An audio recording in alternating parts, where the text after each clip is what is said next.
The bear is still here! Oh my god. You can't get rid of me this time, Ichi! Ah! Ah. Emily, what can you say to this bear being in here? Hi, bears. I'm sorry, that was silly. No, this isn't over, not over yet. Bears! Spit! Yeah. Bear, can you cue the roll call for us? Damn it, you said it already! We are live! Zenkaiger! Connect. Loading. Tempered Zeal! Bluecaster, Super Ichi! Loud and impulsive. Greycaster. Lace. Spark of Courage, the Power of Dreams, Orange Caster, Global Soft Perka. Broadcasting hundreds of opinions across the world! Radio Sentai Castranger!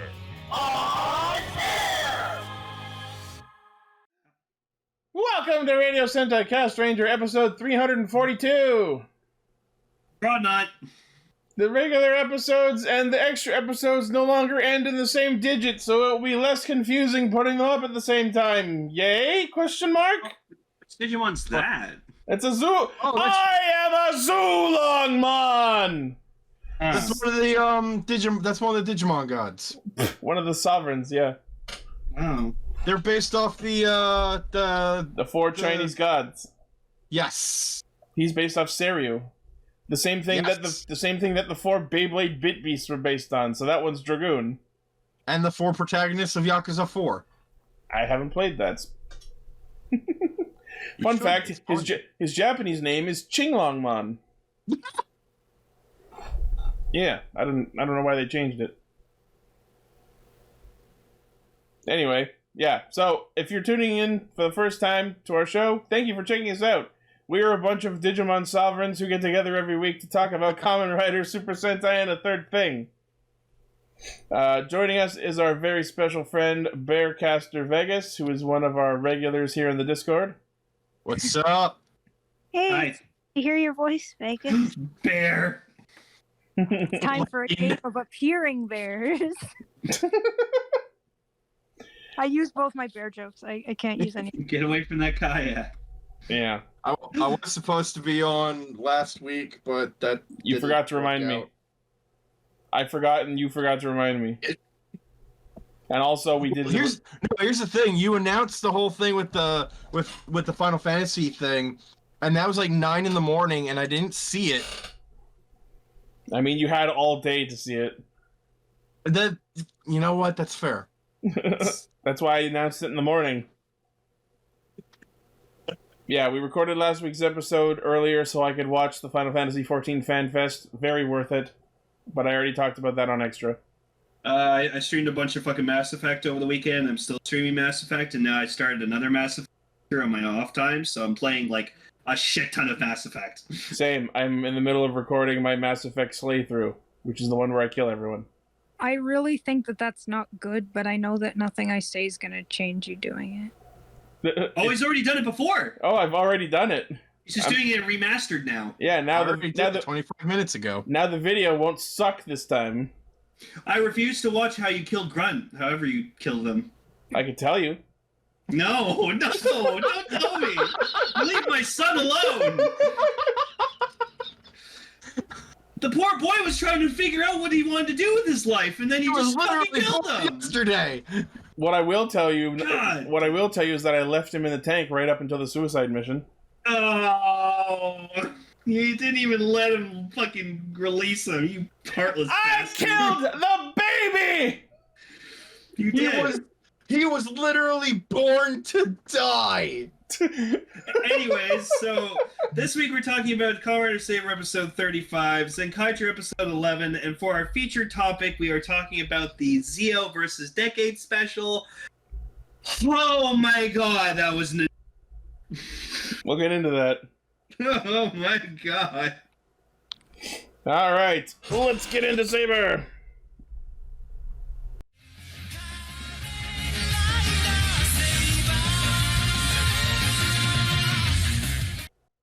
So So hooray, Luna's back, and it's kind of creepy watching adult Toma hug her. I don't think so, but one thing that was kind of that like this episode was really sweet and I really liked it, but the one thing that stuck in my mind is just Master Logos teleporting an entire bedroom set to the middle of Right? the field Just weird. He just in order poofs, to watch. He just poofs his Yeah. throne, a table, and a bed in the middle of his wide-ass park. He's going to gain the book of all omnipotence and comfort, darn it. So Yeah. I have two faces of the week because I wasn't sure if this first one you got, because like a couple times I've done the face of the week and you guys are like, that one was. So I have this first one here. Ugh, creepy. Logos being all kind of creepy, but with he's just thinking internally, what am I doing with my career? and I got this one of Toma. Yeah. Okay. First, though, can we talk about the fucking biggest issue with this episode, and it got the entire writer fandom in a fucking tizzle. The run? happened? The run? lack of running in the 90s. No. I mean, that was really stupid and funny, but Kento just deciding to choose the Caliber power set over going back to Espada. Oh, God damn, that pissed me off to no end. I actually love that because thinking about it, he's been through so much trauma, specifically because of the sword. That's not who he is anymore. He is not Espada anymore. He is Caliber. No, but you know what I like to think, and you can kind of see it here in this image? I feel like he was going to reach Ikazuchi and then literally, like, what's Caliber's called? Kuriyami. Kuriyami was like whispering to him, no, you're not done with me. No, I And don't. then he I had don't. no choice but to go back for it. I don't think that's it. I think it's I have moved on into a new chapter of my life now. I can't go back. What I took away from this was that he went to reach for Ikazuchi because he thought Maybe he it's could okay. go back. Everything would be okay, and he could go back. And then he remembered, I've already done too much damage, and I'm damaged. I'm damaged myself. So I'm sticking with the dark for now. So Yeah. this is this is where all those memes came from, where it's showing him with the two swords. I guess I was so desensitized to that image by the time I actually watched it that it never occurred to me. Yet he basically just threw away Espada's power set. Mm-hmm. No, it irked me a bit because I wanted him to go back to being Espada. I think I did say in a previous episode, I said if he decided to stay as Caliber for the rest of the series, I'd be okay with that. So I feel like part of it is like I have to carry on my father's legacy, finish his work. You know what I mean? that's true. Also, in the special that shows the riders from the past, his father was already using Kuriyami and was he was Caliber. Yeah, he was never Espada. Oh yeah. There was never any implication that he became Caliber after turning evil. He just was Caliber. So Yeah, in that's a way, this is also him being closer to his father because he chose his father's sword over Ikazuchi. Yeah. His dad was speaking to him, just being like, "Hey, son, no, grab me." The last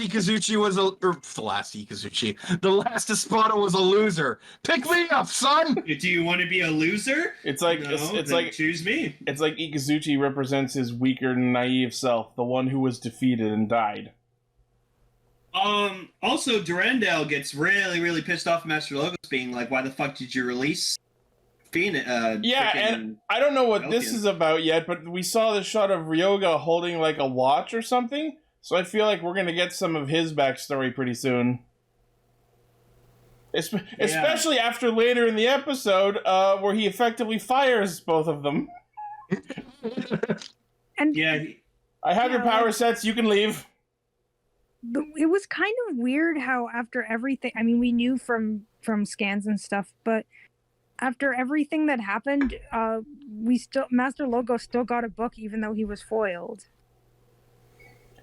So was he Oh. not foiled? I think what it was. They sorry, yoinked Luna out of the ritual before it 100%ed. So they created the book, but it's not 100% done. You can see there's like some rips in the title art. Oh, okay, that makes sense. Oh, see, what I was gonna go with was that, like, that's not what he was gonna get originally. No, he was gonna get something else. I mean, when the book lands in his hand, he seems pretty excited about it. Yeah, I know. That's why I was wondering. Maybe Oh my God. you know what? Maybe he it wasn't completed, Posted something amazing. and that'll be his end, like the end to him, because his power wasn't fully completed. Because now he's just gonna have this huge god complex where he just thinks he's like undefeated, like he's invincible. Here's my big problem with this ritual that he did. As per what Storius says while it's happening, to restore the tome, the Omniscient Tome, he needed 11 Seiken, Luna, and 19 quote-unquote particular ride books. Was it supposed to be these exact 19 books? Oh yeah, or was it Because some other one? like a good third of these didn't exist before the show. The subs that I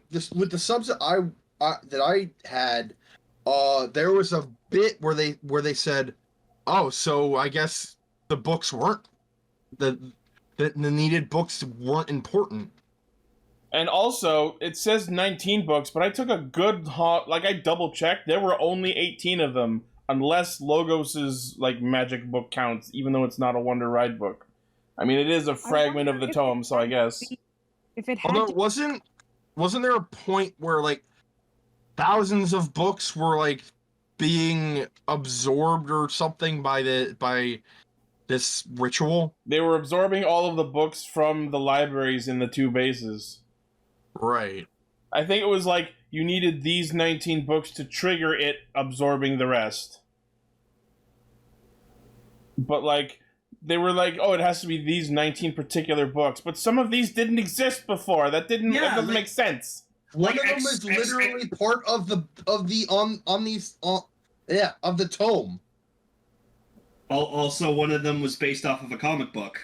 Yeah. Yes. yeah, like I guess maybe it just had to be 19 books that had powers in general, but like that seems so oblique. Like, And I also noticed that Kenta, they all get defeated and get their powers taken one by one, and he puts down Jaku Dragon, but not Jao Dragon for some reason. By the way, people were talking previously, oh, I guess they cannibalized the Jao Dragon suit to make Solomon, but no, it's there. Yep. yeah, See, a smart person would make multiple suits. Exactly. Also, fucking Yuri just comes back and he's like, "Oh, cool," and I'm like, "You guys didn't need to make him disappear." Thank God he's not dead. No, I like to actually think.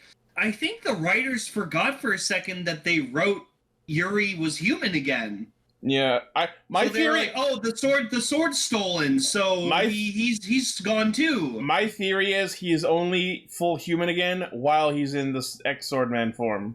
Oh, okay. And here's my biggest point of contention. The half of the Seiken in that rock, Caliber went and in one slash sealed all four of them. He sealed Nagare, Gekido, Ikuzuchi, and Psycho. And then Logos goes and completes the ritual anyway.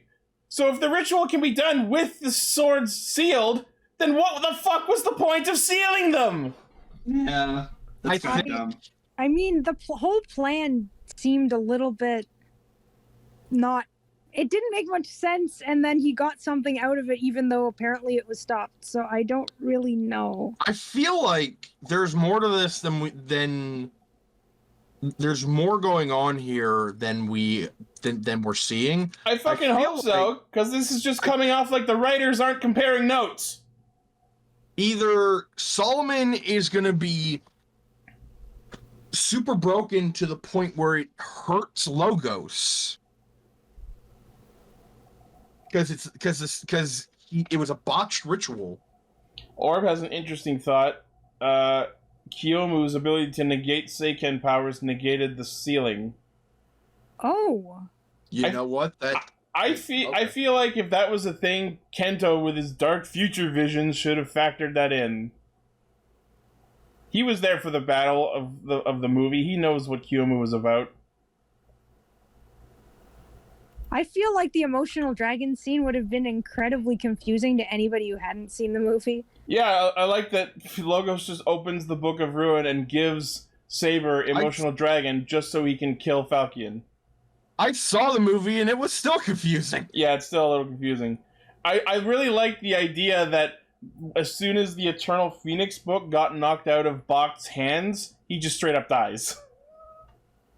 It kind of reminds me of this character from a book I used to read, where literally his will and his being is tied to this one thing. The book that I read, it was a suit of armor, but for Bach, it's literally the book and the sword. Was the book you were talking about Full Metal Alchemist? No, it was called Del Toro Quest. Oh my god, I remember that, and then later I found out it got a freaking anime. Yes! Del Toro So Quest. good! Of all the childhood series to get an anime, I mean, Del Toro Quest was one of them. But it's cool that it got an anime. There was also a Magic Treehouse anime. I did not know that. Yep, it's a movie apparently, and it's apparently quite good. I've never seen it, but remember those books where the kids went in the treehouse and they went through time? There's an anime of that. Come in the Magic Treehouse. Mm-hmm. No, wrong magic thing. Yeah. I'm sorry, I'm dumb. That's okay. So yeah, we also get to see Kenzan just to finally decide that he doesn't love Kento anymore, or doesn't admire him anymore, whatever you want to call it, and he starts trying to fight Caliber. And then Falchion promptly shit kicks him and almost stabs him to death. Oh no, it was great. I loved it. I love seeing Red get his ass. And I don't know if anyone else noticed, but when he unhensions and his sword and Wonder Ride book go flying into the stone, the fucking book is flying around separately, and it's clearly the Sarutobi's Ninja Den book, but the book is also still in the sword, so somebody fucked up. Oh my god. That's like in episode 1 of X-Aid, when X-Aid had his first henshin to level 2 and the belt was open and closed. God. That's cursed imagery there forever. And that's saved in one of our thumbnails. Oh my god. I also like that Ren and Disaster were just chilling having noodles. Yeah, I put Ren once again eating ramen on the steps. It seems to be something he likes to do. Yeah. He's gonna be the greatest Naruto. Maybe that's something he used to do with Kento back in the day. Maybe. Because it seems like, because I get the feeling that before the events of the series, Kento and Ren hung out a bit. They kind of hung out a lot. So, I don't know. Yeah. Alright, so let's get to the most meme-worthy moment of the episode. So Luna spawns a magical road for Toma to run up and fetch her. And oh my god, this scene was supposed to be so serious and meaningful, but man, did he flub that. The way he runs up the road is so fucking goofy. Running in the 90s intensifies. I mean, it's hard to make running look serious, but at the same time, I really, really liked that scene and thought it was really sweet to see him finally fulfilling his promise. And yes, that's true, but man, they really should have done a better job with the running animation. No, but I think what they Luna thing is make her just age, and then she's just played by Sophia's actor. I think that that would have been interesting, because Sophia is a copy of Luna, and we have that other one that Storius created that we haven't seen do anything yet. I have a feeling he's going to combine that with that white Megiddo that he created. Oh, Charybdis? Yes, maybe. Storius showed up in this episode, and I was like, oh, right, you exist. I forgot. That's usually how I feel with the Megiddo. It's like, oh, right, you existed. I feel like Logos is going to fucking kill him. It was interesting that Sophia tried to take Luna's place, but it didn't work. Yeah. Logos was like, get out of here! Fuck you, it sort of seems like Sophia knew that she was a copy of Luna, and she knew what she was supposed to do. Like, she knew she was supposed to take Luna's place, and she'd been planning on that for God knows how long, and then Logos was just like, nope, get out of here. I love Jerry. Logos went loco. Good night. Yeah, so he gets up to the top of this road of light, yoinks Luna out of the ritual, and then fucking somehow reaches out to the fucking tree ritual stone that's clearly a good distance away and pulls Rekka out of it and just breaks everything. Yep. You were not right next to that giant stone. Or was he? Yeah. You don't know, he could have jumped off that light road like a springboard. Burn? Also, Daishinji got his fucking sword back, and he's just like, Yeah, I can hear you again. Toma breaks the stone, and everyone's Seiken is unsealed, and it goes back to them, so the whole gang's back together. I love how everyone started walking towards Toma, and then all the swords fell, and then like they fell, and then Yuri's sword falls, and there's an explosion, and Yuri's suddenly there. It's like, oh, I'm alive! Yeah, no, I'm back! That's why I feel like Yuri should have just not have disappeared at all, and he's just like, oh, I can't use my. Well, Yeah, I don't know. I thought it was kind of funny. It was kind of weird to have him disappear just to have him reappear so soon after. If anything, it's confirmation that he is only human, like full human, while he's in the ex-Swordman suit. Other than that, he is still part of the Sword. yes, there's Master Logos holding Luna. Yep. That's super funny. So, the ritual, while broken, still spawns the Omni-Force Wonder Ride book, which falls into Logos' hands. He seems pretty excited. And from it, he spawns the golden recolor of the Arthur Excalibur, which apparently is called Khalid Bolg. Once again, Once What's the name? Hold on, I need to research something. So once again, Toei steals my Rider OC name. I am Googling the Writer Wiki for a second because I need some freaking answers to this question. What? The sword, the name of the sword. I think the name of the sword is King to be Excalibur. related to something from a Thorian legend. Oh, Khalid Bolg? Yeah, it has to be. Oh yeah, it is. I don't remember what it is, but I know that it is. I'm Googling it right now. And then when he slashes at them, they all see Kento's vision of the planet dusting. They all just sort of get it blipped into their mind like the video from The Ring. Yeah. That's what it looked. Not that the video from The Ring gets blipped into people's minds. I mean that it looked like that with all those seemingly unrelated clips that we know are relate. I'm sorry. No, that's okay. I don't know. And then after all this hard work of getting Luna, she just goes and disappears again. Yeah, she's like, don't worry, we'll meet again. Bye. All right, Kyrie, bye. And I'm like, that did seem like Kyrie. It was weird. I mean, but the thing is, even though it was sad seeing her fade away again, it was now like after he had finally fulfilled the promise he had wanted to fulfill for all this time. And I'm surprised that there weren't any new power-ups or anything gotten from it other than Emotional Dragon. So I Googled it.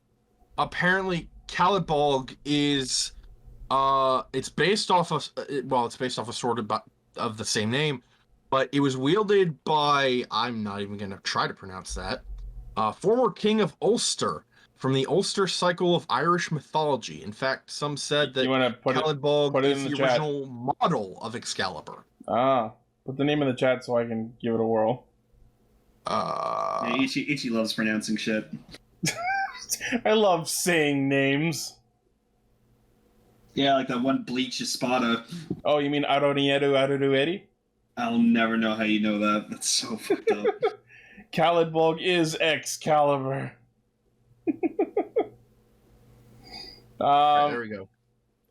Fergus MacRaw, I think. Raw? Probably like Rock? Something like that.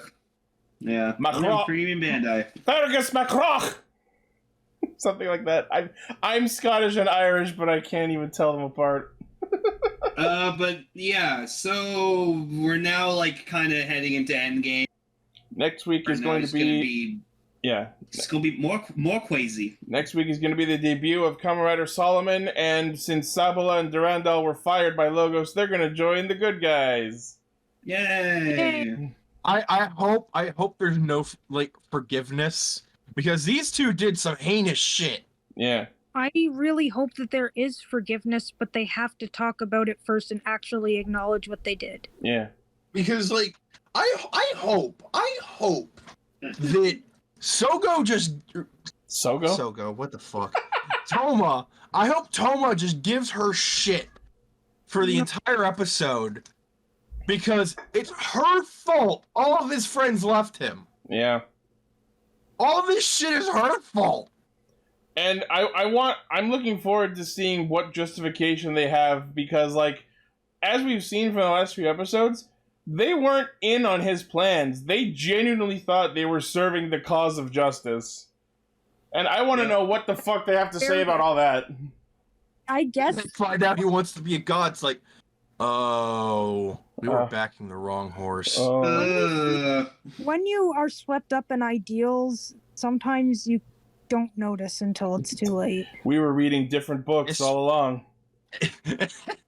Like, especially if you are fiercely, like, loyal, or, like, because I'm thinking, like, Nazi Germany, like, they were all on board for that.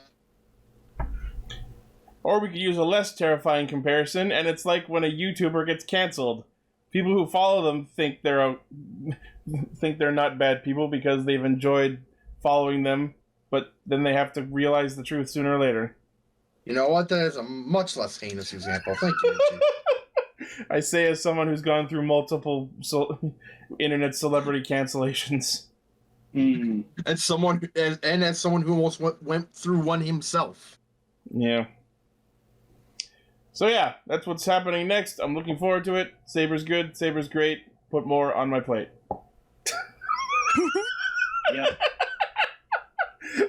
I love this show. I don't know where that came from. All right, take us in. Change the Senkai.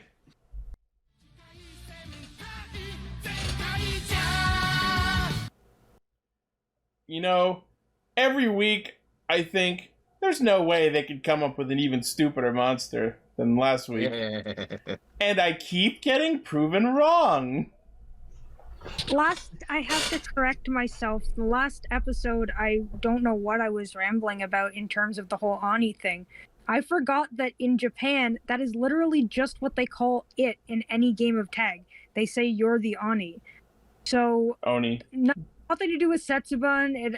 Oni. It has nothing to do with Setsuban. It has nothing to do with anything like that. It's literally just what they call it, so they gave them demon masks or Oni masks to show that they're it. That's all it is, and I'm sorry for being all like, what is the hidden meaning here when there isn't any? I just completely forgot. So yes, the monster of the week is Onigoko Warudo. Basically a monster whose power is demon tag. It's a tag monster. It's just normal. It's just tag.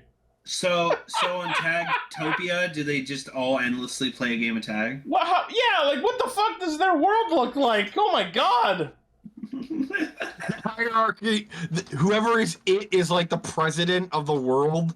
And they just keep playing. They said that the world would get taken over by Koji Tendo if everyone was tagged. So I have to talk about something here, because something happened in this episode that I really fucking loved. So Flint got a hand at one point in the episode on one of the Sentai gears, specifically Kaito's. She could have stolen it and ran off with it. No, but you know what? She didn't, and that was nice of her. Instead, she just they didn't do that. That would have been very cheap. Instead, she pirated it. In the very few seconds that she had this gear in her hands, she was able to apparently make copies of the Sentai gears. But the interesting thing, there's a twist with them where he can't use direct, like Zenkaiger can't use direct powers of these Sentai, but he can use their weapons. Specifically the Sixth Ranger's weapons. Yeah, so I thought that was a very nice addition and very interesting twist. It was a very interesting twist that Yeah. because his power set so different, he doesn't use the power of the team of the team itself. He uses the weapons of the Sixth Rangers. And I feel like it's also a pun on his name because Tsukai is also in Japanese means like a user. Like Mahotsukai is a magic user. So instead he's a weapon user. Tsukaizer.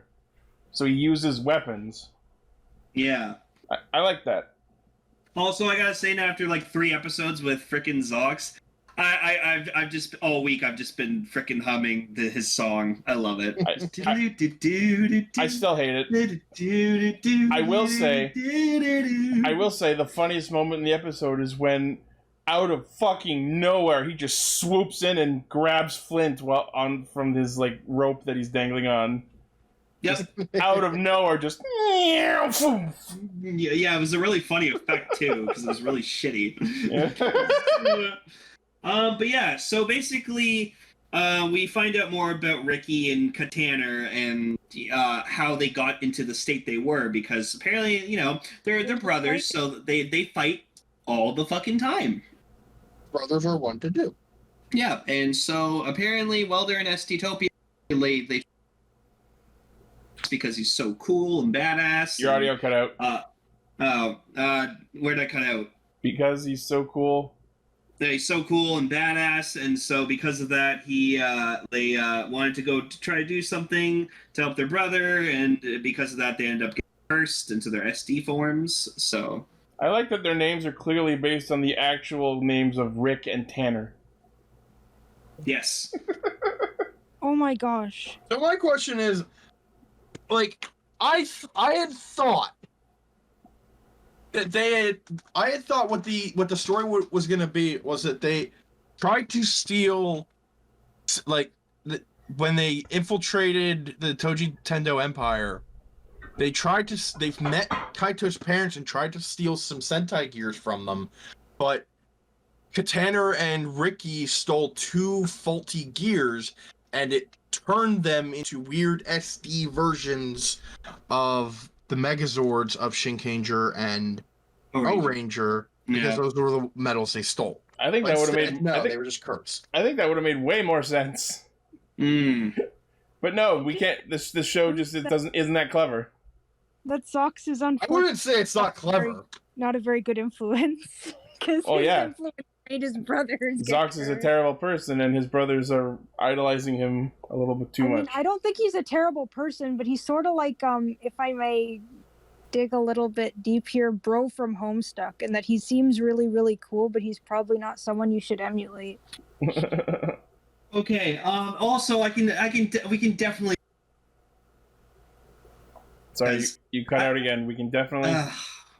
So we can definitely tell that the bird's in charge, because, like, I've been watching like Wally's, the way he like interacts and everything like that. He doesn't really say anything smart. He's just like, oh, why isn't this working? I'm mad. Blah, blah, blah, blah, blah, blah. Do the thing. The bird talks with like the intelligence and like says, and then he's like, oh, I like that. Yay!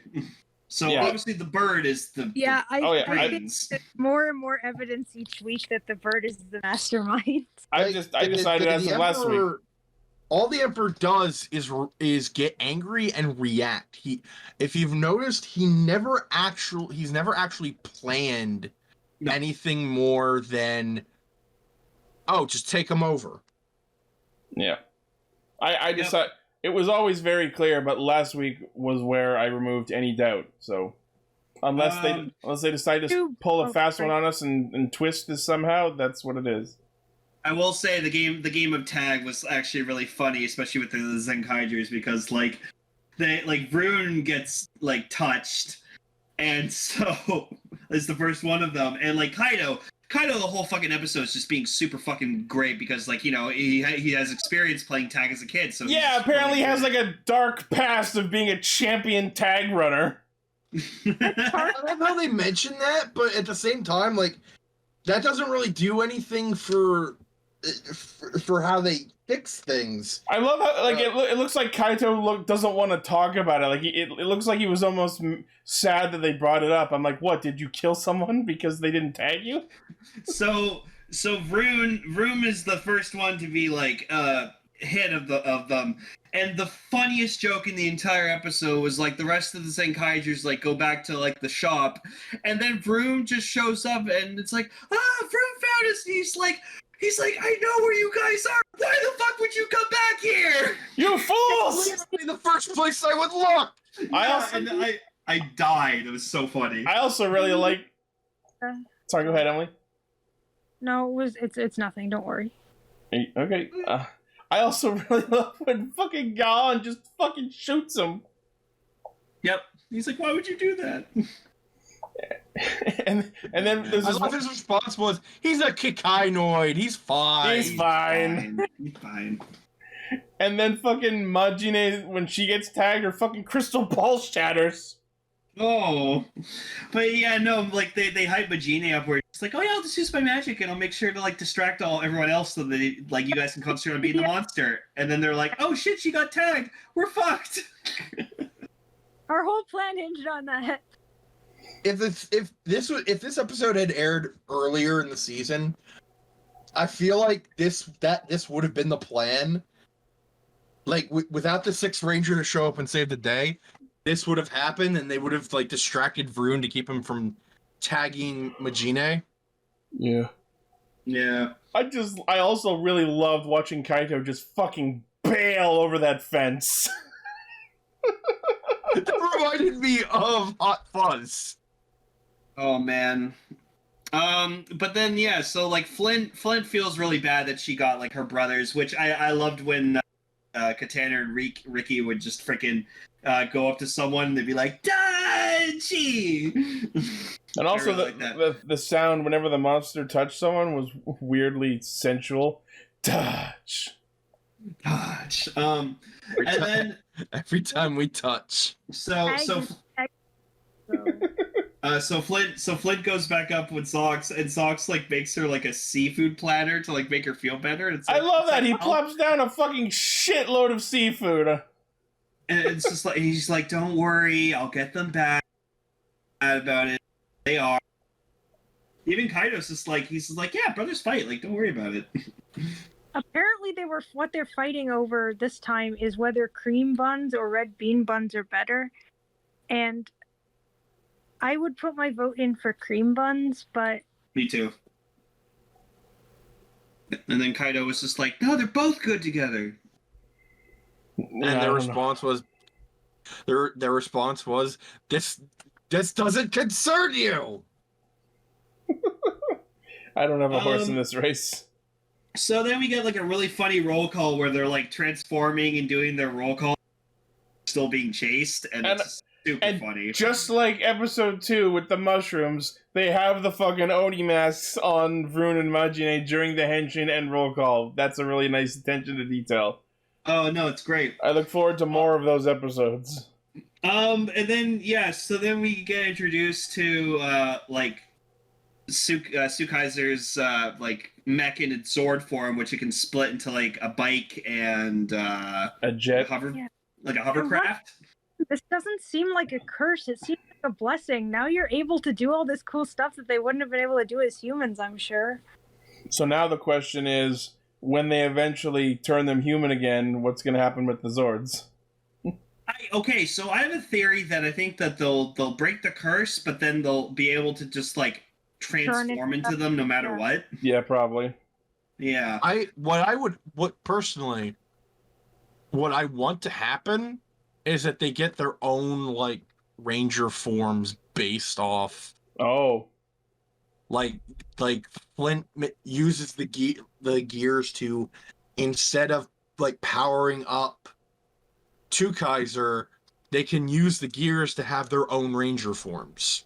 Kaiser and Katanzer. Yeah. Maybe. And then we get like the best ploy ever, where like they were trying to figure out to get the like, is like they tag the Megazords or whatever like that with like a timer, and like if the timer goes out, like they die. And so, like, the brothers are pretending to, like, argue and stuff like that, and then they, like, go get behind the monster, they tag him. By flying around the fucking planet, apparently! Bullshit! No, but they're big, so they cover a lot of ground. But that was super funny. Oh my god. I love the part where the Zenkaigers were backing up. Yep.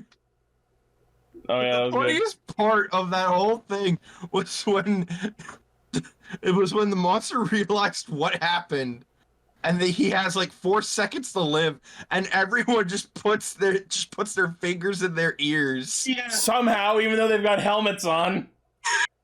I don't know either.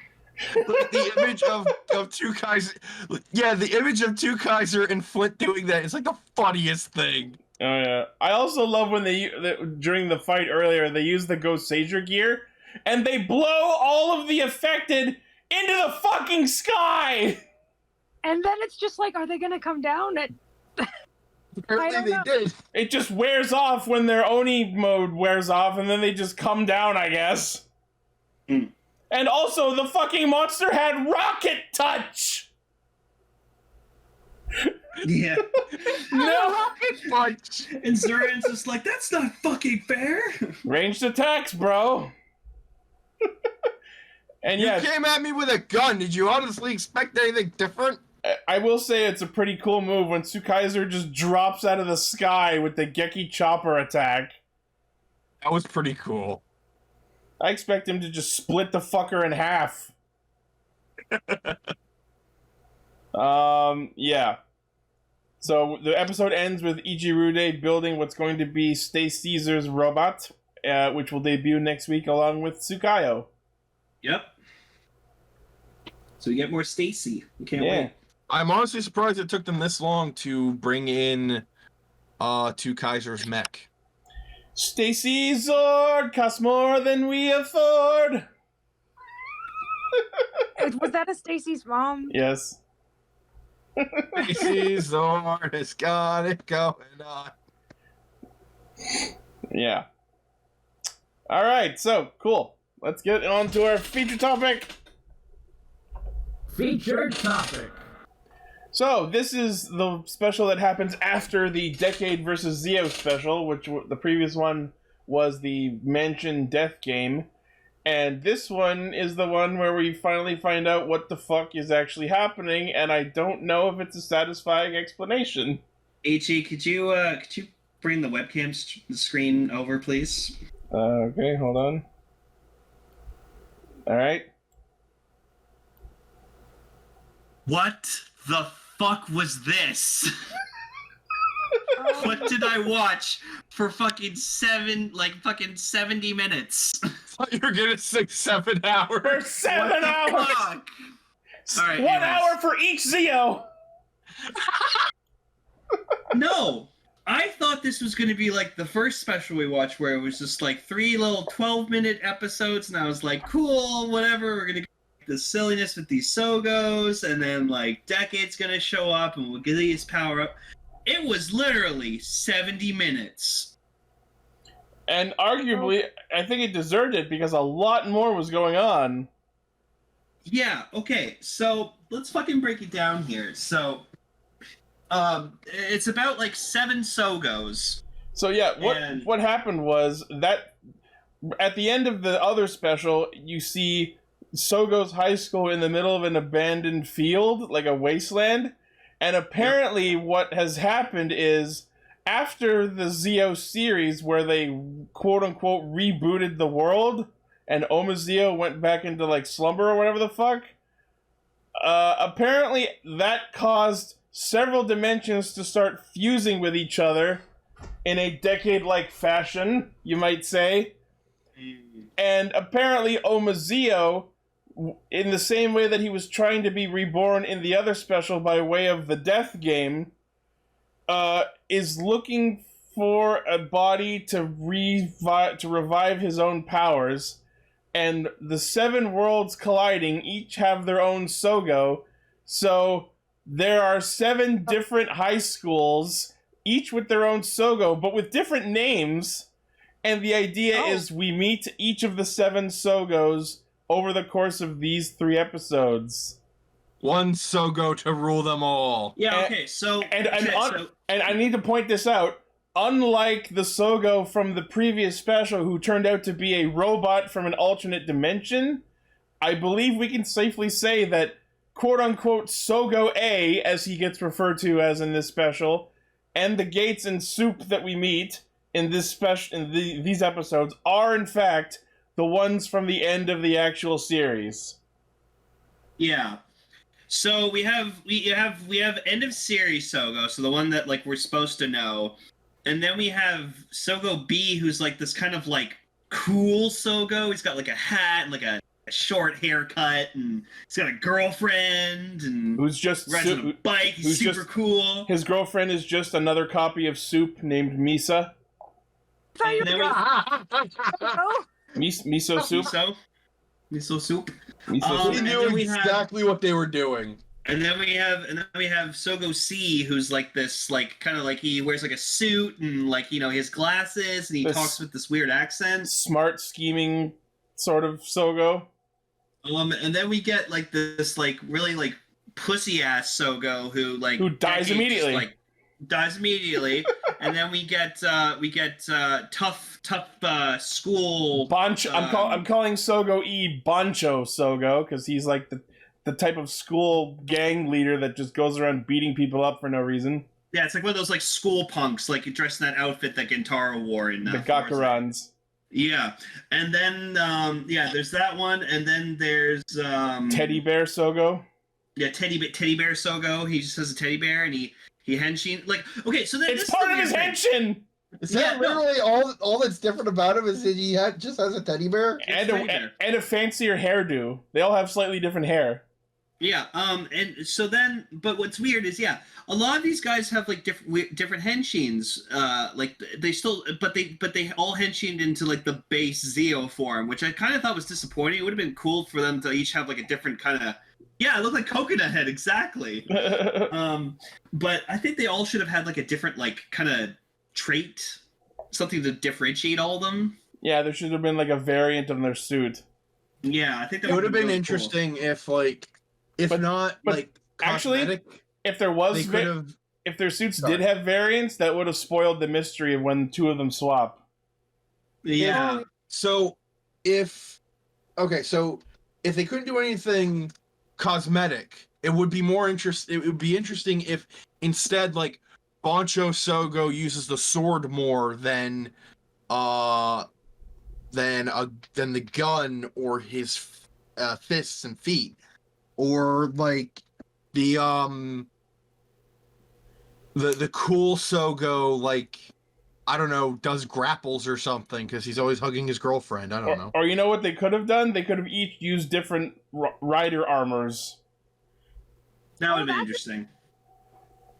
They could have shown those off while also having it be more able to tell who's who. But if they had them swap at some point, had a mystery, then I guess I get why they. So I think my favorite thing about this whole special is the development of Wool, or Hur, as a character. Yeah, they, like, made him, like, gay. It was always kind of hinted at in some of the previous Zeo side, like, post-series things, but in this, they just straight up go, no, Wool loves Sogo. Like, it confesses to him several times, tries to get into a relationship with him. And which one? The original, Sogo A. Oh, that's interesting. Even to the point of there's one point in the episode where Sogo A and C swap places to avoid Wool, but he knows that it's not him. Oh, wow. That is both cool and kind of creepy. And Psycho gay. And they even at several points ask, I'm actually kind of impressed how forward-thinking they've been lately, because at several points they're like, is it really okay for a boy to love another boy? And it's presented in a positive light, except for Gates, who is kind of an old-fashioned fuckboy. Like, or even says to him, it's like gender doesn't mean anything when it comes to love. It's weird how the guy from the future is more old school than the Yeah, exactly. Didn't he he like the most progressive of all of them because he's from the future? I mean, he grew up in an apocalyptic wasteland, so... Well, like, that's the thing. Like, freaking, like, Sogo kind of, like, busts Gates' balls. It's like, oh, you like Tsukiyomi, huh? He's like, no, idiot. But yeah, so they're trapped. Their school's trapped in like this wasteland, and there's invests everywhere because like the monster they decided to use that was around is just invests. What a fucking weird choice! The monsters infesting the wastelands outside of the schools in this fused world are just elementary invests. But if you from Gaim, so they're all trapped in the school. But if you leave the school, like these invests fucking like just devour you. They eat the fuck out of these children. It's like Amazon's level bloody at some points. Oh like my god. Yeah, there's like blood. You see like severed hands, severed legs and arms. Oh my god. Yeah, no, it's fucked up. Like at one point, some of them are getting so stir crazy that like one of the students like grabs like a fucking knife and has like school girls like he's like I'm gonna fucking stab her if we don't like figure this shit out, and like Schwartz, who's like their like teacher mentor or whatever like that, it's like you don't want to do that, and like he crap at them, and then he like he's just the guy with the knife just decides fuck this, jumps out the fucking window and breaks his legs. He jumps out of a second or third story window. Yeah, breaks his legs and then gets devoured by an invest, and I was like, what the Jesus god. It's fucked up. It's fucked up. Yo, it's like a horror manga. No, and so then like they're trying to think of shit to like pass the time, and this is like episode 1 of High School of the Dead. Oh, I love that anime. Yeah, I was thinking more School Live. So they're trying to think of something. They're trying to think of something to pass the time, and so they go. They're like, "Oh, why don't we do like a romance club?" And Wolf obviously is just like, "No, let's do a romance club." Schwartz is the one to do that because like he's like, "Oh, we need to forget about reality and just distract ourselves with our normal high school life." I know, high school romance. Yes, you students will form a romance club, and it's perfectly okay if you get married and give birth. He talks about high school children having sex, getting married, and having children! I don't think he understood the implications entirely. Or did what the fuck is wrong with this man? Someone needs to obviously show them. I love how Ichi is like panicking over this, and Emily is just like looking over the notes. It's like, I don't think you thought this out properly. And then he tries to give them lessons on how to do romance. And his first lesson is, you must not care what women think. That's the way to win their hearts. And then Aura busts in the door wearing a fucking sexy pink librarian suit.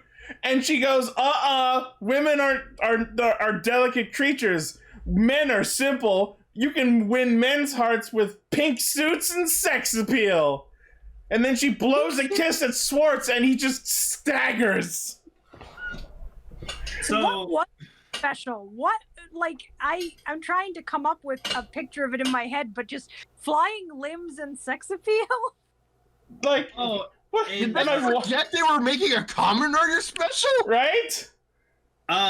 So then, obviously, you know, Woz is in this, and basically his role in the whole special is, hey, Woz, do you know what's going on? Fuck if okay, thanks, Woz. You got it. I like how his hair's grown out, though.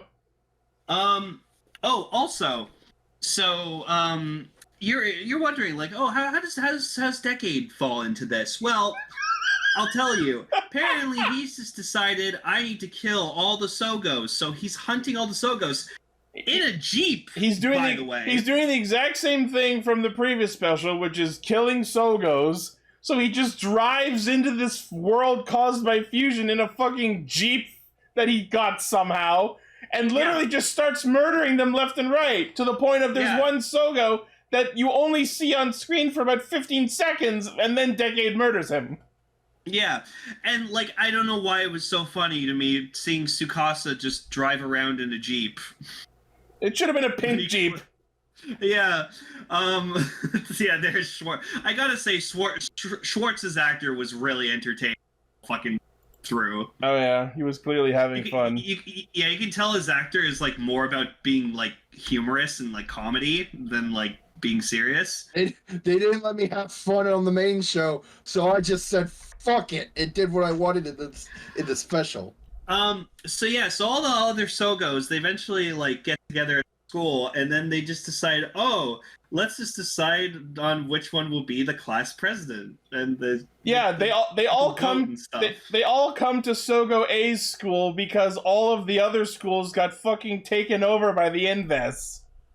Oh god. So they all just show up at Sogo A's school, and they're like, this place seems fun, I'm transferring here. But there can't be more than one Sogo, let's hold a fucking class representative election! And like they all get sashes that say like Sogo A, B, C. Who's the Sogoiest Sogo? Yeah, who's the Sogiest? Meanwhile, there's a kid outside being eaten alive and banging on the door, like, let me in, damn it! Oh no! It's even more fucked up when at one point Tsukasa just shows up at the school and literally he just opens the doors to the school, lets a bunch of Inves in to come in and kill all the students, and like they're like, dude, why the fuck are you? Yeah, there you go. There's a shot of like the student being fucking devoured, and they're like, Decade, why are you doing this? He's like, I fucking told you I need Sogo. I am here to declare war. I am here to execute you for the crime of being Sogo. That's a lot of ketchup. And you can like tell that's like a plastic fucking hand, but it's still. Also, at one point, God. Sorry, go ahead. What was that? Yeah, I don't know. No, that's all I had to say. It was just. At one point, Sorry. Aura gets surrounded by Inves and then like reawakens her memories and timejacker powers, and then blasts a bunch of them. And then we apparently find out that Schwartz has had his memories intact all along. Yep. So then why did he want the students to fuck? I don't know! You don't know. Did he just want to roll over a bunch of infants? I don't know. And then meanwhile, Soup went off to go do soup things, and she gets lost in the forest, and she meets a boy, and he has no idea who the fuck he is or where his parents are. And then like, did you also immediately call him the kid being the 7th Sogo? Yeah, no, I was like, oh, is your name gonna be Sogo or something like that? The idea is he called him the true Sogo. Well, no, because he says, oh, can you name me? Maybe name me after one of your friends. And Soup's just like, you're more of a Sogo than a Gates. And immediately I was like, well, that's the final Sogo. That's the true villain. And surprise, surprise! The kid turns out to be the true Omazeo who reawakens. But yeah, so the tough guy Sogo, like school bully Sogo, he like threatens a bunch of students, then beats them up to make them vote for him, and then like he fights Tsukasa, and Tsukasa just like kicks his fucking ass. Oh yeah, it was great. It was actually great seeing Decade just like beat the shit out of people. So, yeah. So like how... Wool has Aura make him like put makeup on him so he can confess to Sogo A again. Yep.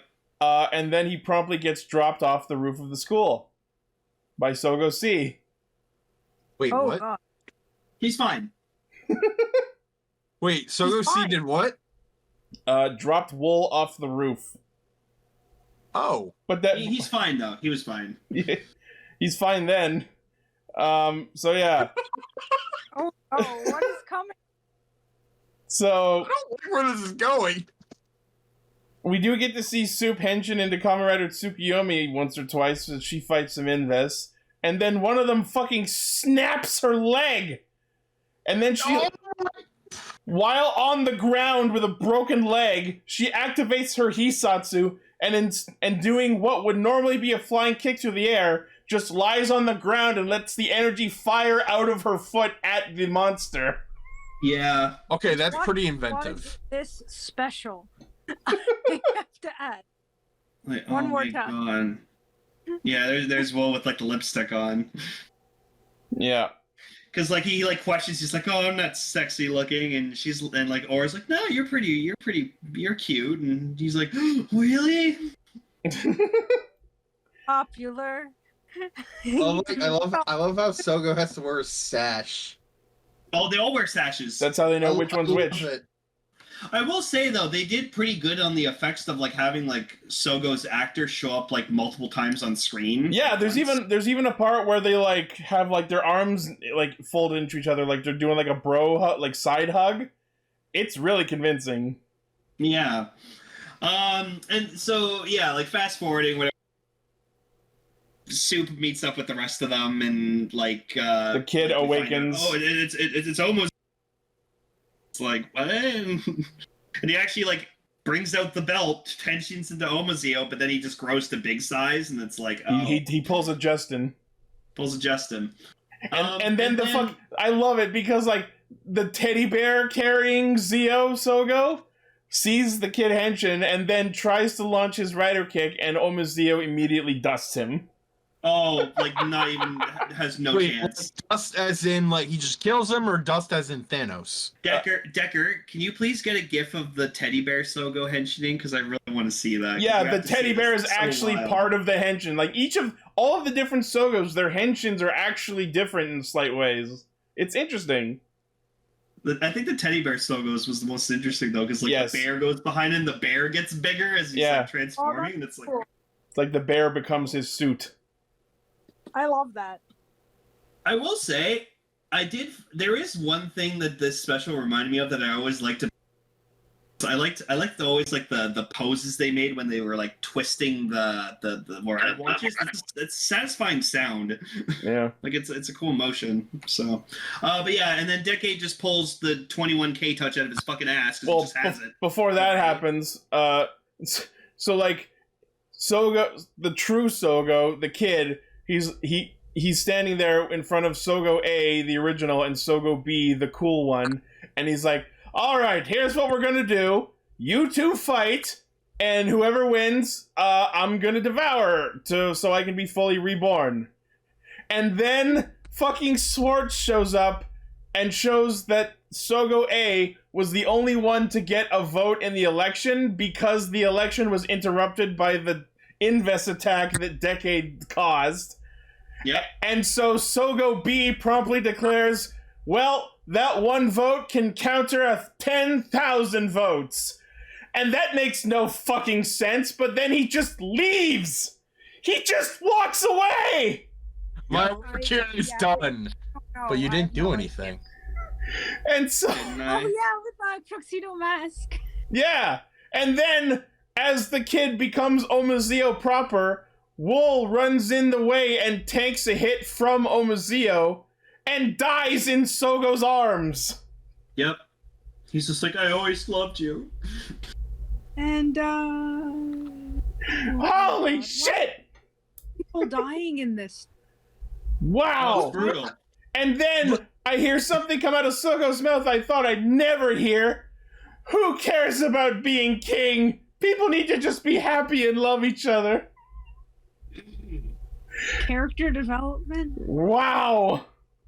Oh, it was also funny when like the Sogos are all discussing who needs to be class president, and like one of the Sogos is like, "Yeah, well, I'm destined to be king. My dream is to be king." And oh yeah, I want to be king. Yeah, me too. I also want to be king. You idiots! We all want to be king. But yeah, so then Decade so Swartz turns into another Decade for one thing. And he fights alongside them. That's nice. Yeah, and then we get Decade Complete 21. He just pulls the K-Touch 21 out of nowhere!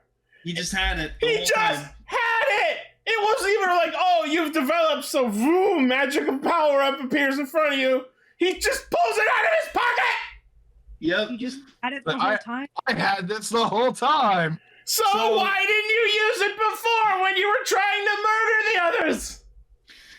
Oh, Because here we go. You need it. All right, watch this. Watch the teddy bear henshin. It's so funny. What? Look at the bear. Just watch the bear. Boom, boom, boom, boom, boom. The fucking arms! And then it's just base CEO. That's all you get. It's nothing special. Bear Oh Zeo. my! And then he just dies. Yeah, then he does the rider kick. And poof. The best part, I think. Oh yeah, no. So then, Decade gets his Decade gets his ass Action kicked. to death I have ever seen. But yeah, so then Decade gets his ass kicked. No, I by think Deca Gold still holds the record. She didn't die though. Did she? No, she didn't die. Oh. She just got fucked up. Okay. But yeah, so Decade gets his ass kicked, and then he's like, you kind of see a hint of it, but he's kind of like dying. But yeah, he pulls off a cool like DN side swipe. Yeah, he just pulls the Shooting DN attack. driver out of nowhere too. And man, that suit is not fun to watch fight. It is so giant, unwieldy, and the cape is ugly with the cards on it. Oh, it's so stupid, but I love it. It's so fucking dumb. But then the biggest twist happens. Decade gives Sogo the Saber ride watch, and then Decade just dies. Like he's dead. Gone. Like after the fight resolves, he's like, "Oh, my journey is over," and he just fades away. Yeah, so I think that's the end of Kamen Rider Decade. Yeah, I think like that's it. No more Decade anything. Wow. I refuse. I mean, if this was the end of him, I'm accept that. I will miss Kadoya Tsukasa a lot. But His final mission was to pass on the goddamn Saber ride watch to Zeo. Yeah, okay, that's bullshit. And I love that he hands it to him and is like, "Oh, here, take this. I can't use it." Of course you can't use it. It's a ride watch. You don't use those. And maybe if he transformed into Zeo, he would be able to. And then Okay. Zeo fucking. Sorry, go ahead. I'm calling it now. I don't know how this special ends, but I'm going to assume by the end of it, all the dimensions are unraveled, and Tsukasa's probably going to be fine. The dimensions fix themselves. No sign of Tsukasa.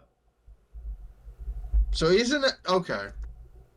He could come back. The Saber form was just really disappointing too, because it was just literally the Decade armor with Saber's face on like the card thing. The Decade armor rider forms are supposed to be mid-season power-ups and super forms, but no, they just give him Saber's base-ass Brave Dragon, and it's so anticlimactic because it's not even that power-up that defeats Omazeo.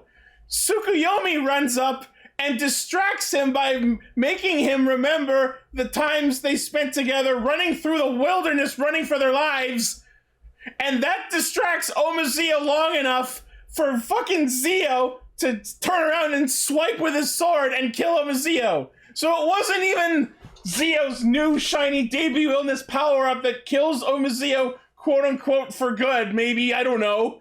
It's the fact that he had fun hanging out with Soup. What a fucking anticlimactic ending. The moral of the story is never have friends if you plan on being an evil overlord. I don't know what happened to the romance club. Oh, it's gone. But then like Schwartz and Aura, they're back time jacker outfits, and it's like, well, we've got to move on. We're time jackers. Aura's like, what about Wool? And Schwartz is just like, we might run into him some other point. Who knows? I actually really like this because, yeah, they reawaken as time jackers and they just like vanish away, and they're like, oh, what about Wool being dead? We'll meet him again in the gap between time. I actually really like that because, you know, they travel through time, so they can just meet him again. Yeah, meet Wool at some point and be like, hey, you're dead. Come with us. You want to not die? So yeah, and then as Decker points out, yeah, all those students that got munched by the Invis, they don't come back, or at least we didn't see it. Nope. All the dimensions get restored, but there's still a lot of families whose children will not be coming home. The schools go back to their realities, but all the bodies are still in the school. So God. Oh, and here's something we didn't mention. Schwartz, at some point, because their food stocks have run low, they start cooking the fucking Invis and feeding their meat to the students. Yep. Why? I thought you were going to say they started cooking the dead students. So That's what I thought was happening first, but then they're like, "Oh, is this monster meat?" And I'm like, "Oh, that's not as bad as what it could have been, but still, ew." In that screen was people. Well, that's originally people though. Yes. Yes. Oh my God, that's true. They did it, people. Cannibalism. It's fucked It is up, man. just eating people, but with extra steps. Yep. Oh my God, they did eat people. But yeah, so that was the Zeo versus Decade special. That was not what I was expecting, and I did not expect to watch it for this long. That was So, fucking like- batshit crazy, but I guess that makes sense for a Zeo special. So Batshit crazy, but it had a disappointing ending, apparently. So I will say, as weird and fucked up as it was pretty fun. I enjoyed it. They put a lot of effort filming it. It showed, and Oh yeah. it was great. So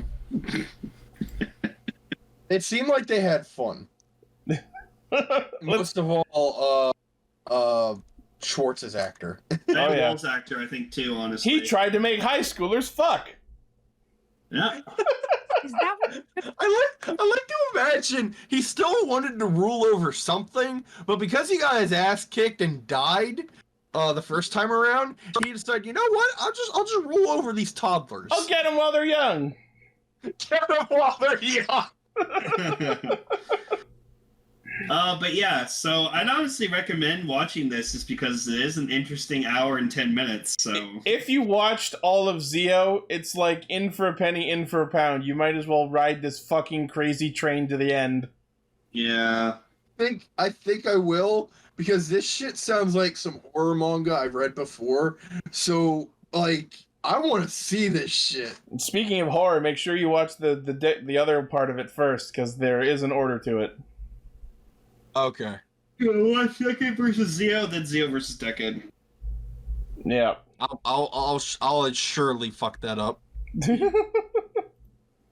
Okay, so just you want to watch Decade Mansion Game before 7 Zeos. Got it. Holy shit! I Yep.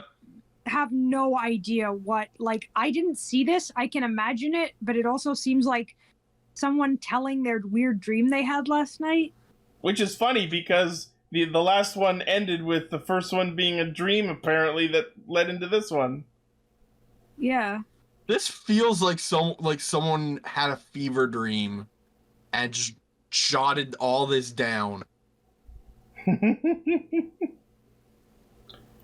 Oof. I will say it was entertaining. It was entertaining as hell. I wasn't expecting it to be as violent as it was. Yeah, right? They really take advantage of opportunities where they can. Alright, so, Kikai, Radio Sentai Castranger. On our efforts to catch up with the side specials, next week we're going to be talking about the Genmu's The President's special. Oh boy. I'm looking forward to that. I think there's also like crazier than this one. I think there's also like a Thouser President special as well. That's a separate thing. So I think we're gonna try and fit that in. It depends how long they all are. All right, so that has been Castranger. Holy fuck! Thank you, Vegas, for joining us. Thank you for Yeah. having me. Always, man. As usual, the primary source of our hijinks is castranger.podbean.com. From there, you can find our Facebook page where I post thumbnails, our Twitter account, our Discord where you can chat with fans like these and listen to the show live recordings Friday nights, 9 p.m. Eastern. Is it okay for me to plug my stuff? Sure, go ahead. Absolutely. Hi, I'm Vegas Bear. You can come watch me bumble my way to victory in video games over on twitch.tv VegasBear92. Yeah. I usually play all sorts of stuff. Bumble Bear, I like that, Jerry. Tomorrow, in honor of Kentaro Miura, I will be playing some Dark Souls games. Ooh. Cool. So I'll be doing that tomorrow if which is today when this comes out on YouTube. Yeah. Wow. What are you doing watching this? Go watch me play. No, I'm kidding. That's what I'll be doing on Saturday. Usually I stream Dark Souls 2 on Monday, Ghost of Tsushima on Tuesdays, Stardew Valley on Wednesdays, Kamen Rider Memory of Heroes on Thursdays. I keep forgetting that game exists. I need to get it. It's good. Is it? I also. Yeah, well, there are some problems with it, but I like it. Cool. And on Fridays I play Nier Replicant. Neat. Nice. So that's what I am doing for the next few weeks until I beat one of these games. Which won't be any time soon because I started new games on all of them. Yeah. Speaking of streaming, for anyone who's interested, I have been streaming twice a week. I'm going to be streaming Danganronpa 2 on Sundays going forward, and Wednesday I'll stream something different. The last week I just did was Pokemon Snap. The week before that was Mario Kart. I also am probably going to start a Sonic Heroes run at sometime soon. Oh, I want to be in. I want to be in for that. All right. Like just watch you play it. So Yeah. I liked. Yep. On Snap. Yeah, it was fun. I'm looking forward to finishing it. I'm playing that now. I've been playing it the whole podcast. I was actually playing it while I was waiting for you to come on. During the pre-show, I was just sitting here listening to Lane play Pokemon Snap. Nice. dare you? And Lane has also been streaming a lot of Mass Effect Legendary lately. Oh yeah. So go check me out twitch.tv/Robolane. I love it. I have a Mass Effect hoodie that I wear every time I stream with my cam on. So. Oh, and I didn't mention my channel is Ixie Studios. I do Wednesdays and Sundays, and Raven streams Red Pop stream on other days. So you get two streamers for the price of one. Oh, I yeah. don't. Anything. I'm on this. That's it. You draw awesome pictures. No. Maybe you should stream drawing you them. drew some pictures of Vegas plush. Yeah, maybe I should stream what? Stream drawing them. Do drawing I streams. never thought of doing that. Other people do it. I guess that's true. I thought for a sec you were gonna say maybe you should stream Isaac, which I guess I could do You could also do that. because I'm always playing it anyway. So. Yeah, I'm sure you're great I'm at it. playing it. All right, we have dilly-dallied long enough. As usual, thank you to everyone for listening, watching, liking, favoriting, sharing, subscribing, hitting the bell, and being awesome. We will see you next week. So long. Watching. I mean, listening. Sorry. Does this sorry. mean I have to go back to the zoo? Yes. Damn Yeah. it. Don't make I me I get thought you the were stuffed bear. don't make me get the You trank can go gun. hang out. Though. Why did you never bring that up? Sorry? I just realized we had a bear on the show, and this whole time we brought up Teddy Bear Sogo and never brought up the relation there. Oh. There you go. All right. Bye-bye. Bye bye. Later, people.